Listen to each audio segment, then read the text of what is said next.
स्वागत करते हैं उसके बीच में आपके अपने चैनल स्टडी मिरर पर। दोस्तों बात करेंगे बड़ी अपडेट को लेकर, जहां सुप्रीम कोर्ट ने दिया एक धमाकेदार फैसला। पूरा आदेश क्या है, किस मामले पर सुप्रीम कोर्ट ने एक बड़ा फैसला दिया, आइए देख लेते हैं इस वीडियो के माध्यम से। वीडियो को बिना स्किप करने तक बने रहिए मेरे साथ आपके अपने चैनल स्टडी मिरर पर। जो लोग चैनल पर नए हैं तो प्लीज़ चैनल को लाइक करें, शेयर करें, सब्सक्राइब करें, साथ में बेल आइकन दबाना भूलें ताकि मेरे वीडियो नोटिफिकेशन आप तक पहुंचती रहे। जैसे दोस्तों आपसे बताया, सुप्रीम कोर्ट में कल एक मामले की सुनवाई हुई जिस पर सुप्रीम कोर्ट ने एक बहुत ही बड़ा फैसला दे दिया है। क्या चीज़ है आइए देख लेते हैं। दोस्तों यहाँ पर देख सकते हैं, समय सीमा के बिना नियुक्ति प्रक्रिया निरर्थक। अगर किसी भी नियुक्ति प्रक्रिया में समय सीमा नहीं है तो वो कहीं ना कहीं निरर्थक बता दिया सुप्रीम कोर्ट ने। पीएससी कांस्टेबल भर्ती इलाहाबाद हाईकोर्ट के आदेश को दरकिनार कर यूपी सरकार की अपील पर सुनवाई की मंजूरी। यहाँ पर देख लीजिए, उत्तर प्रदेश की पीएससी कांस्टेबल की नियुक्ति मामले में इलाहाबाद हाईकोर्ट के फैसले को दरकिनार रखते हुए, ठीक है, सुप्रीम कोर्ट ने शुक्रवार को कहा कि समय सीमा के बिना नियुक्ति प्रक्रिया निरर्थक है। शीर्ष अदालत के साथ ही इलाहाबाद हाईकोर्ट की खंडपीठ अगस्त 2019 के आए फैसले के खिलाफ यूपी सरकार व अन्य की याचिका सुनवाई को भी मंजूरी दे दी। इस मामले में हाईकोर्ट की एकल व डबल खंडपीठ, ठीक है, 2015 की भर्ती प्रक्रिया के उम्मीदवार को 2019 में भी दस्तावेज सत्यापन व फिटनेस टेस्ट में शामिल करने का फैसला दिया था। ठीक है, यहाँ पर देखिए क्या था मामला कि हाईकोर्ट के एकल खंडपीठ ने 2015 की भर्ती प्रक्रिया के उम्मीदवार को 2019 में दस्तावेज सत्यापन के फिटनेस टेस्ट में शामिल होने का फैसला दिया था।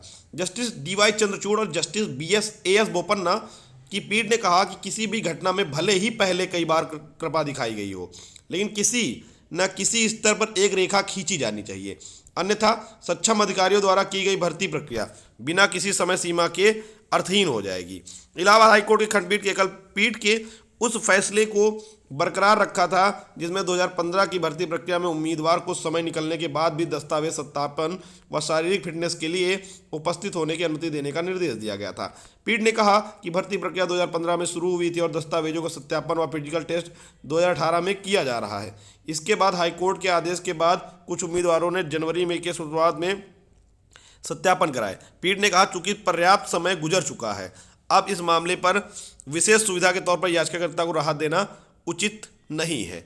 इससे देरी का यह दौर जारी रहेगा। पीठ ने यह भी कहा कि हाईकोर्ट के जजों के निष्कर्ष उचित नहीं थे। दूसरी चीज, एक सबसे बड़ी बात, जहां पत्राचार होने के कारण नहीं पहुंचा था उम्मीदवार। इलाहाबाद हाईकोर्ट की एकल पीठ में याचिकाकर्ता ने दलील दी कि उसे कोई पत्राचार नहीं प्राप्त हुआ था, ठीक है, और जिस कारण से फिटनेस टेस्ट और सत्यापन के लिए समय नहीं पहुंच पाया, जबकि अधिकारियों ने कोर्ट को बताया कि फिटनेस टेस्ट और सत्यापन की जानकारी एसएमएस के जरिए दी गई थी और अन्य चयनित उम्मीदवार इसी संदेश के बाद प्रक्रिया में शामिल हुए।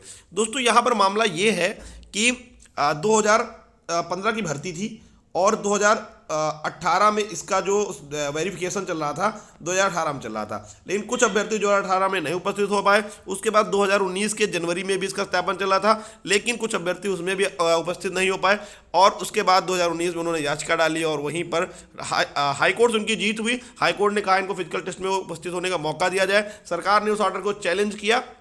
देन उसके बाद आप सभी लोग देख सकते हैं कि अभ्यर्थियों ने अपनी दलील में ये कहा, कोर्ट ने ये कहा, सुप्रीम कोर्ट ने, कि जो जजेस के द्वारा की गई टिप्पणियां वो सटीक नहीं है, उनके आदेश में कुछ चीज़ें सटीक नहीं है। जिसके बाद जजेस के बाद जब अभ्यर्थियों को ये अपना वहाँ पर रखा कि हमें कोई जानकारी नहीं मिल पाई, जानकारी के अभाव से हम काउंसलिंग में नहीं उपस्थित हो पाए, तो कोर्ट में सरकार की तरफ से ये पक्ष रखा गया, सभी को एसएमएस के जरिए जानकारी दी गई थी और एसएमएस के जरिए चीज़ें रखी गई थी। तो दोस्तों कहीं ना कहीं जो चीज़ें हैं वो सरकार के पक्ष में रही और सरकार के पक्ष में ये फैसला आता हुआ और यहाँ पर सरकार की एक बार जीत देखने को मिली है और इन उम्मीदवारों को सुप्रीम कोर्ट ने रखने के लिए मना कर दिया और नियुक्ति प्रक्रिया निरर्थक हो जाएगी। देखिए, कोर्ट ने कहा कि जैसे मान लीजिए 2018 की उसमें काउंसिल इनका जो डॉक्यूमेंट वेरिफिकेशन थे, दस्तावेज वेरिफिकेशन थे, अगर उसमें समय सीमा के अंदर ना हो जाता तो कहीं ना कहीं निरर्थक है और इस तरह अगर हम समय देते रहेंगे तो अंत तक हम लोग समय देते ही रहेंगे। यहाँ पर देखिए कोर्ट ने यही कहा कि अगर याचिकाकर्ता को राहत देना उचित नहीं है,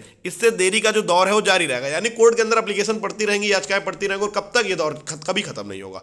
तो ये कोर्ट की रही टिप्पणी जिसके कारणवश अभ्यर्थियों को कहीं ना कहीं सुप्रीम कोर्ट से हार का सामना करना पड़ा। तो ये थी अपडेट। आई होप वीडियो आपको अच्छी लगी होगी। वीडियो अच्छी लगी वीडियो लाइक एंड शेयर करें।